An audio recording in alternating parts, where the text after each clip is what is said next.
Hi, this is Adam of Small Town Machine Shop. Today we're making another custom tool. I hope this turns into something because I'm just making it out of scrap. But I still want some a little bit of production value to it. So a local water district, they have a valve turning machine, and they also have a hand valve turning machine that runs off a hydraulic power unit. It would be handy for working on hydrants to have your own valve turner, because as you have to replace the main seats, you have to make sure there's no water coming out of it, and sometimes those valves need exercised. So there's a tool there that has a this shape for going on top of a hydrant. This hydrants are 5-sided, and it fits on this. It's for opening and closing tough to open hydrants. So what we're going to do is make it, because that machine is very powerful, to make our own bar so we can turn it from that to a 2-inch knuckle that's on a common street valve. So what I'm thinking, this is an old upper shaft out of a hydrant. This is an old op nut. We'll clean up the threads, Loctite it, and pin it to the shaft. That gets our drive. We'll attach it to this guy. Either we'll weld it to there or something, or we might pin it, because I do want a shear point. Again, we're working with hydraulics here, so we want a shear point. This fits into this thick wall pipe very well. So we'll use that hole, or we'll probably actually drill one a little. I got a nicer pipe too. Let's use that one. Nicer pipe. We'll drill it a little bit more up, so maybe it's got a little more meat. And we'll use that pin right there that fits through this pipe here, and we'll make our holes. That'll give us our adjustability, like every foot or so. Because as you know, or don't know, pipes aren't always in the ground at the same elevation. So that'll give us our adjustment. We'll cut this guy down. And I got that thick wall square tubing that was left over from that Lindy welder. That fits exactly on a 2-inch knuckle on the ground. So it's a little too small to fit over this pipe. So what we'll do is we'll butterfly it essentially and pull it onto there, and we'll weld it around. So that'll be our operation at the nut side. This will be the main shaft. This will be our adjustability. And this guy will be our drive. So let's start getting some stuff put together. And I got it all pictured in my brain. So we're kind of going off there. Let's see how it goes as we move along. So let me get the bandsaw ready and we'll start making some cuts. Okay, we've got our first piece set up in the big Johnson. The big rigid Johnson. Very rigid frame. This part should clear. Again, I got a lot of use out of that frame from that welder. So let's get the saw going.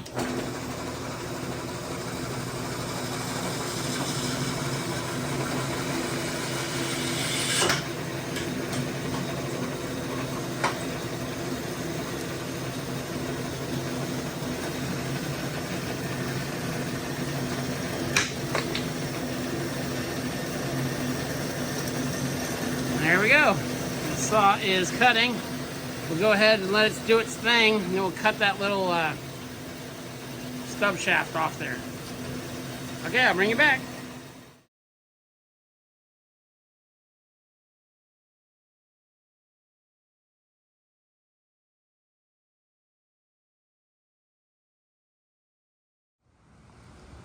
Okay, so we got our section there cut. Now what I'm going to do, there's no real good way to show this without, maybe I can get the balance back there. This, as you see, just doesn't quite fit. So what we're going to do is we're going to take the plasma cutter. We're going to go boop, boop, boop, boop, boop, boop. Cut the middles out of these. Because this gap, it will fit, the diameter is about It'll look like this much of a gap. And then we'll do that about halfway down.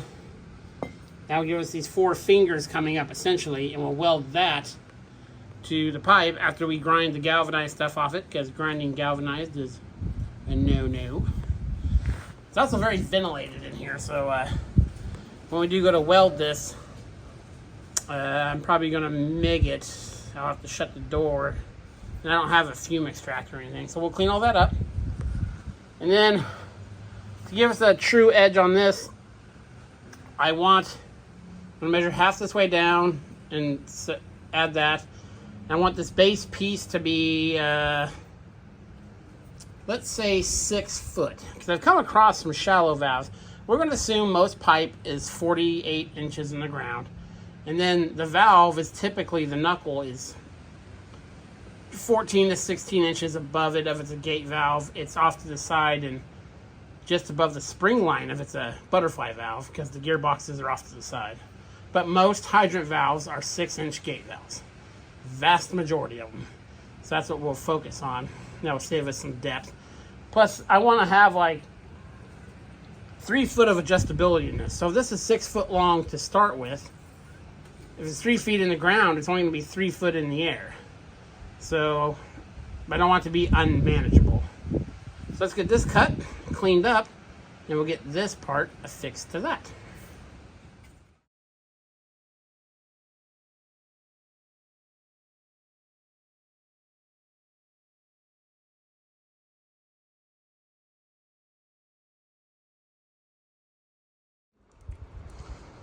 Okay, sorry about the wind. It is quite howling outside.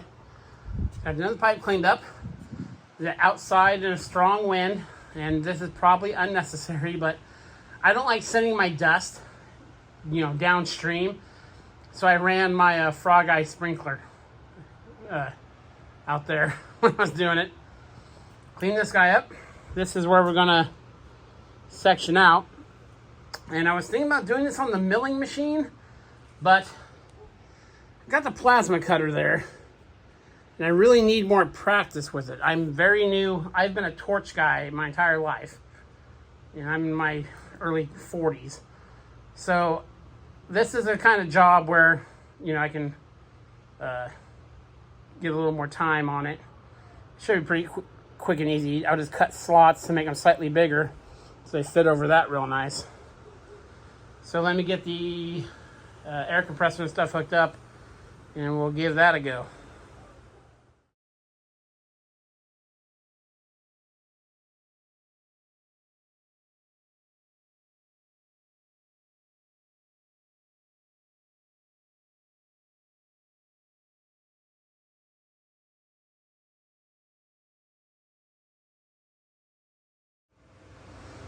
Okay, it's on there. We have a lot of practice to do free-handing the plasma cutter. I would show you the good side, but there's not one. So, but mission accomplished. So now we'll, thankfully, with the MIG, it's very forgiving for a filler-up situation. We do have contact on all 4 fingers.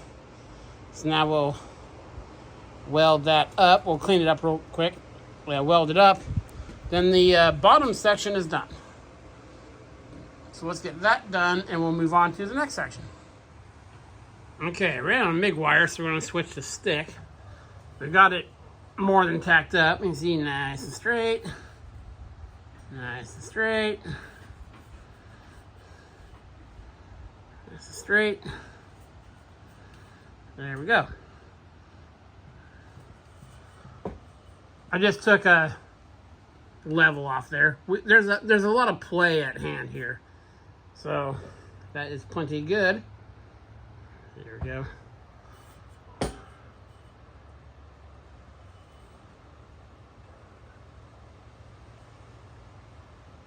Yes, there we go. Right there. Okay, so now we're going to look at drilling our holes for the pins, deciding how deep we're going to make this. So let me do some quick mental math.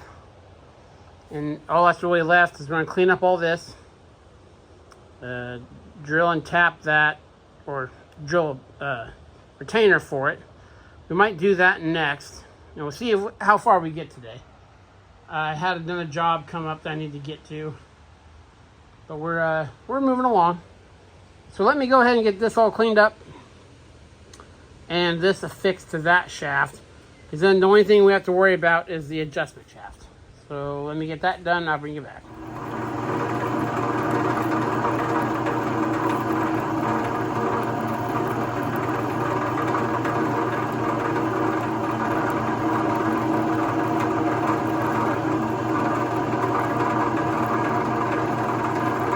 Got it centered up there as close as we need to be. We're just punching a 3/8 hole through there.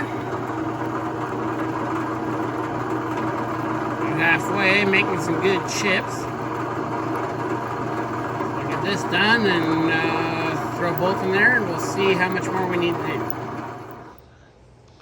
Okay, so got our drive locked in there. I'll clean up the top of that. Loctited and screwed or bolted. That'll never come off. Got through here. Now, there is some play in this. And that is totally intentional. Some of these, I don't know how many of you are going to understand this. There's the valves in the street have cans that come up. So you can get down on them. A lot of the times they're offset a little bit and they settle.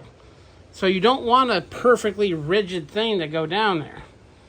A lot of the times the valve knuckle will be off to the side or something like that. You want to have a little bit of play. That way you can get down on there. So this is perfect.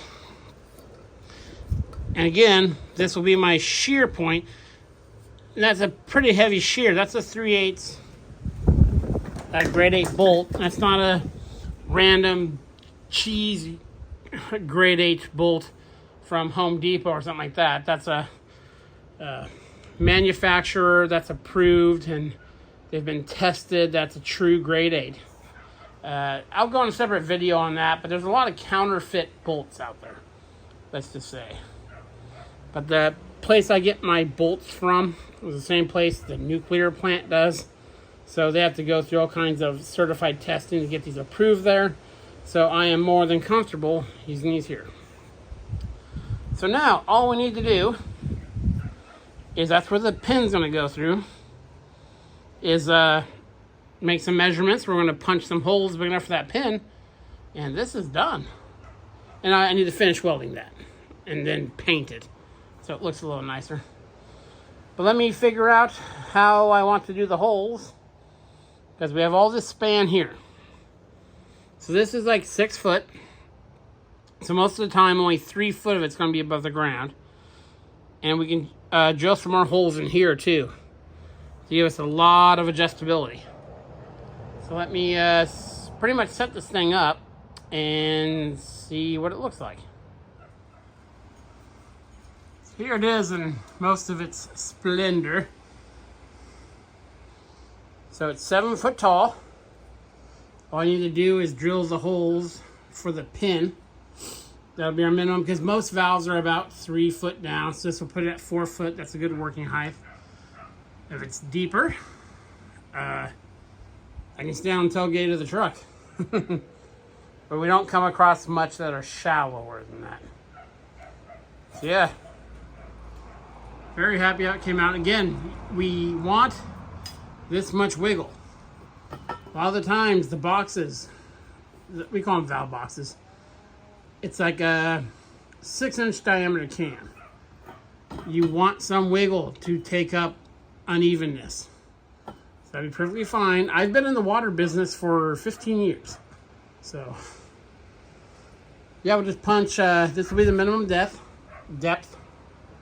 I'll measure down, punch a hole, and we'll probably go every, I haven't decided 6 inches or foot. Put 3-4 holes in there, and this is done. So let me get that done and I'll bring you back. There we go. Got a pin in there.